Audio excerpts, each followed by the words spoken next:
Swachh Bharat mission. നിങ്ങളുടെ പേരെന്താണെന്നറിയോ? നിങ്ങൾക്ക് ആ കുട്ടിക്ക് പേരിടുന്ന ആ മന്ത്രിനും കൂടി വെച്ചോ. അടുത്ത പേര് ശുചിത്വ മിഷൻ. ഇത് വടി കൊടുത്ത് അടി വാങ്ങുന്ന പരിപാടിയാണല്ലോ ബാബു. മുന്നോട്ട് പോകാൻ കഴിയും. വാടക്കാഞ്ചേരി മേൽപ്പാലം പണിയാൻ പ്രാപ്തിയില്ലാത്ത ചേരിചേര ഉണ്ടാക്കാൻ പോവാണ്. വാടക്കാഞ്ചേരിയിലെ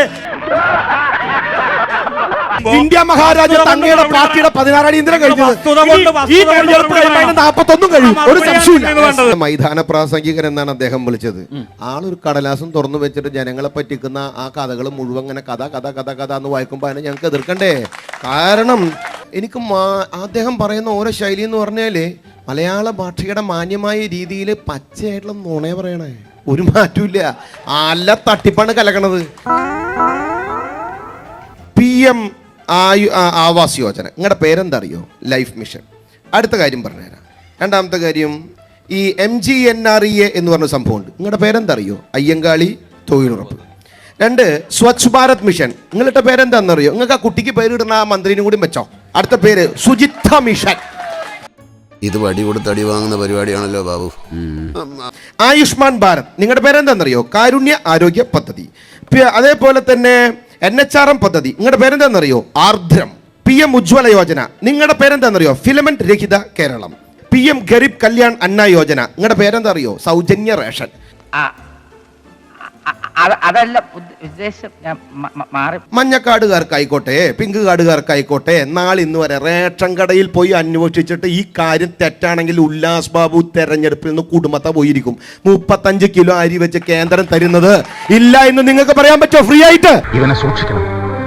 അവന്റെ കണ്ണിൽ എന്തോ തീക്ഷ്ണതയോടെ കത്തുന്നു. ഇസ്രായേലും ഇറാനും അമേരിക്കയും ഇറാനും തമ്മിൽ യുദ്ധം നടക്കുമ്പോ പല ആൾക്കാർ ഏരിയ സെക്രട്ടറിമാർ പാഠം പഠിപ്പിക്കില്ലായിരുന്നു. എല്ലാവരും നിങ്ങളുടെ പാഠം പഠിപ്പിക്കുന്ന ഏരിയ സെക്രട്ടറി ഇറാനോട് പോയി പറയാൻ പറയും, ആ ഹോർമിസ് ഒന്ന് തുറക്കില്ലെങ്കിൽ ഇങ്കുലാപ്പ് വിളിക്കുന്നു പറ. പോയി പറ.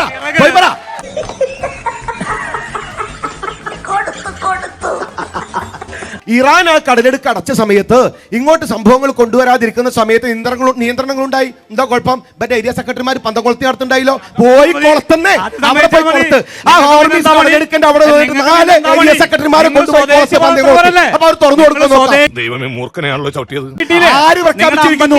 ഇറാന്റെ വിദേശകാര്യ മന്ത്രാലയം പ്രഖ്യാപിച്ചിരിക്കുന്നു ഇന്ത്യയുടെ കപ്പലിനെ ഹോർമിസ് കടലിടക്ക് തുറന്നു കൊടുക്കുന്നു എന്ന് ഇറാൻ പ്രഖ്യാപിച്ചിട്ടുണ്ട്. അത് മുടുക്കുള്ള ആൾ അവരുമായിട്ട് ചർച്ച നടത്തിയിട്ടാ ഇവരുടെ ആളുകൾ ഇവിടെ കിടന്നിട്ട് ഈ പന്തം കൊളുത്തി നടത്തിക്കൊണ്ടല്ല.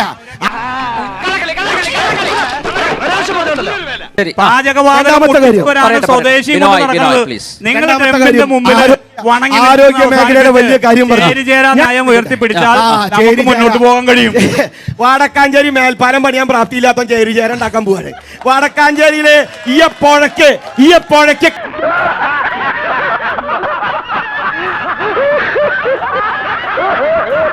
കർക്കിടക മാസത്തിലെ നല്ല കർക്കിടം മിഥുന മാസത്തിലെ മഴ അങ്ങോട്ട് പെയ്യുമ്പോ അവിടെ പോയിട്ട് കല്ല കെട്ടി 8 കോടി രൂപയിലാക്കിട്ട് കല്ല് ഒളിച്ചാ പോയി. 8 കോടി പോയി കല്ലിൽ പോയി. എന്നിട്ടാണ് ചേരിചേരാനായോ ഉണ്ടാക്കാൻ പോകുന്നത്? വടക്കാഞ്ചേരി അങ്ങാടി നേരിയാക്കി ആദ്യം പഠിക്കുക. എന്നിട്ട് ചേരിക്ക് കൂടി നമുക്ക് പോവാം. പഞ്ചായത്തിലെ ഓരോ വീട് ഞാൻ അരിച്ചു പെറുക്കി.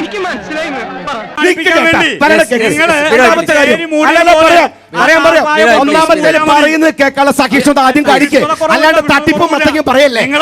അതറിയാം. ഈ തട്ടിപ്പും മത്തങ്ങും കൊണ്ടാണ് ഇന്ത്യ മഹാരാജ തങ്ങളുടെ പാർട്ടിയുടെ 16 അടിയന്തരം കഴിഞ്ഞത്. ഈ തെരഞ്ഞെടുപ്പ് കഴിയുമ്പോൾ 41 കഴിയും. ഒരു സംശയമില്ല. സങ്കടം ഉണ്ട് കേട്ടോ, ഉള്ളിൽ സങ്കടം ഉണ്ട് കേട്ടോ.